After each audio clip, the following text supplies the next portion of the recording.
Now, I think it's fair to say that the term knight is used throughout fantasy. It's one of those classic staples where knights in shining armour appear all over the place.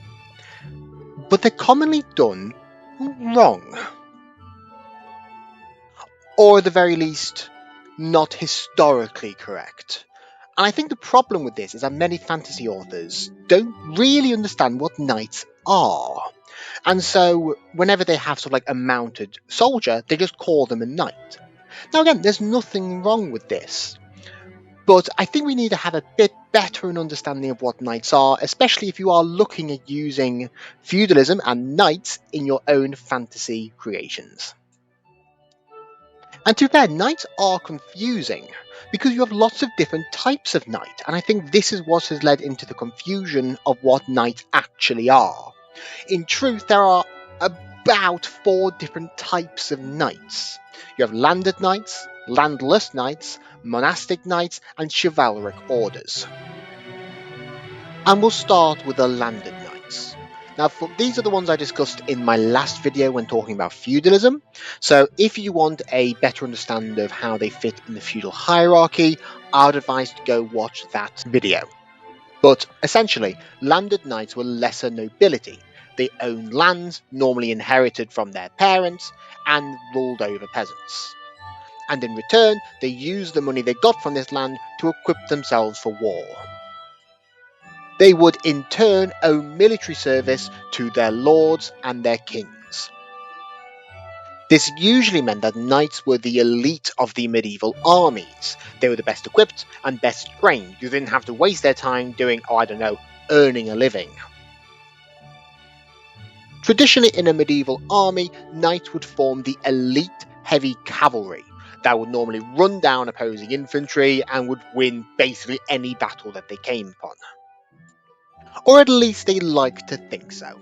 And by the way, just because they normally form the role of cavalry does not mean they always fought mounted. English knights in particular would commonly dismount and fight battles on foot, although apparently French kings had more trouble trying to convince their French knights to fight on foot, so hey ho. And it's for this reason that I think some fantasy media portray knights as sort of like a general foot soldier. But this is also far from the case. Like, even though they owed military service to their lords, didn't mean they weren't still nobility. Most of the knights in a king's army would have their own village, their own town, that they themselves would look after and raise allowances from. And because of this pride that each would feel, most knights had their own unique coat of arms, which I'm sure you've all seen plenty of media interpretations of, and these would vary hugely in colours and style, meaning that medieval knights were far less of uniformed soldiers.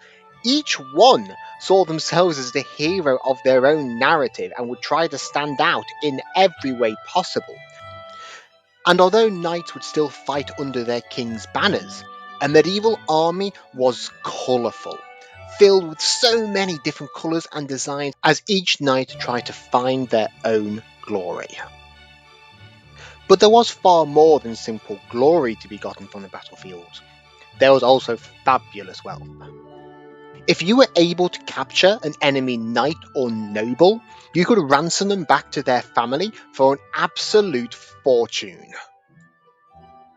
For example, when Richard I, better known as the Lionheart, was captured by the Emperor of the Holy Roman Empire, he was ransomed back to England for 150,000 silver marks, which is an absolute fortune.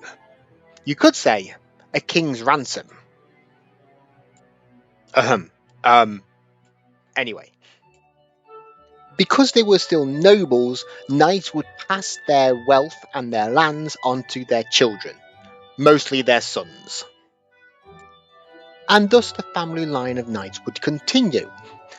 But there is sometimes a problem. And this brings us on to our second category of knights, the landless knights. But I would like to take a moment out of this video to say that if aesthetics and themes are as important at your table as they are at mine, then why should that stop at world building? Whether you're a halfling looking for your perfect set, a dragon wanting to add to your horde, or a goblin grabbing any math rocks you can, Only Crits has you covered. Whether you're looking for resin, metal, or even gemstone dice, Only Crits has a massive range of genuinely amazing dice for you to look through. I personally have this Seaweed Tangle Stone dice set, which absolutely sets the tone for my table.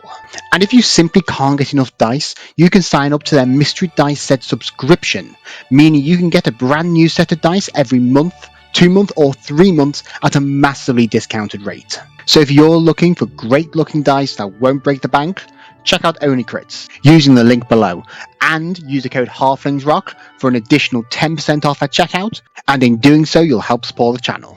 So anyway, back to the video. What happened to those knights who through one way or another either lost their lands or didn't inherit any?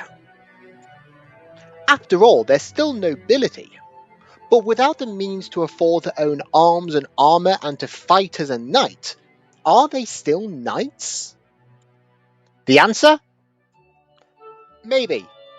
Also yes, and no, it's complicated. Knights who inherited nothing or didn't have any land had two choices. They could either get a job, like a peasant, or they could try and fake it till they made it. Knights who didn't have any land to raise taxes very rarely had the same level of equipment as their landed siblings, and because of this they had to find other ways of trying to earn money. This commonly saw landless knights or free knights serving as mercenaries in armies, and commonly going to a lot of tourneys and tournaments, jousts, to try and earn that reward money to be able to try and get back into the estates. These landless knights also provided a great opportunity for rich yeomen. Through marriage, a rich yeoman family could provide a landless knight with the wealth to continue living as a noble, and in return, the yeoman managed to step up the feudal hierarchy and get into the nobility themselves, providing one of the only true methods of advancing up the feudal system. One type of knight that I've not talked about in this video are the military orders, most famously the Knights Templar. The reason is that I've actually made an entire video dedicated to the military orders, how to make them in fantasy, etc., which you can find on my channel.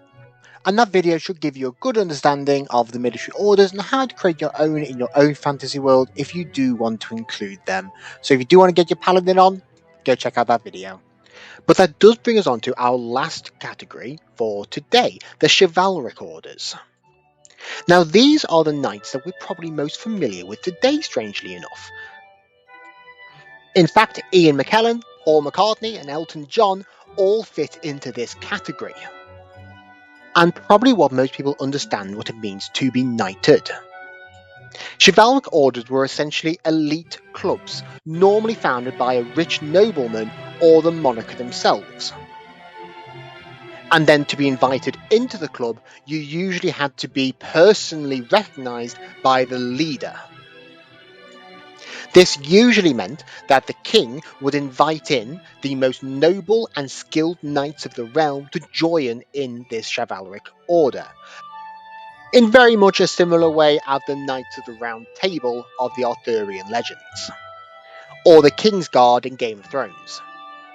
Members of a chivalric order usually had a huge amount of influence, mostly because they were often the bodyguards, right-hand man, and friends of the monarch, the guy who makes all the decisions. And being the whisperer in their ear had a huge amount of benefits. We've gone a bit over time, but let's start talking fantasy when creating your own feudal societies and how we should implement these knights. I'm going to start off by saying that landed and landless knights, although they're knights, are not paladins, they are fighters. Only the knights of the military orders should be full paladins, with maybe chivalric knights being a multi-class situation where they would be fighters, but once they are appointed into the ranks of the order, they would then take levels in Oath of the Crown Paladin or something similar. If you play D&D, this will make sense. For further world building, you need to think about what military equipment is available in your world. because this is the equipment that the knights will want to purchase to be able to fight to the best of their abilities. This might well include magical items or even purchasing spellbooks and fighting as knight mages. And I think something else we need to talk about are chivalric orders and what they possibly mean for fantasy and fantasy armies. Because this is where we can once again talk about our monstrous cavalry. These are knights who would ride monsters into battle, such as Griffin, Pegasus, Hippogriffs, or maybe even dragons. The idea of an entire army mounted on these monstrous creatures might be a little bit overpowered. However, if the king gives out, say, dragon eggs or griffin cubs, chicks, anyway, upon entering the ranks of a chivalric order, this is a great way of building into an elite unit of cavalry that can support their king on their monstrous mounts in times of war. But that is basically everything. If you want more details on how to world build around knights, you can check out my video on feudalism or military orders, where I talk about both. But for now, I'm the Bearded Halfling, and thank you for listening.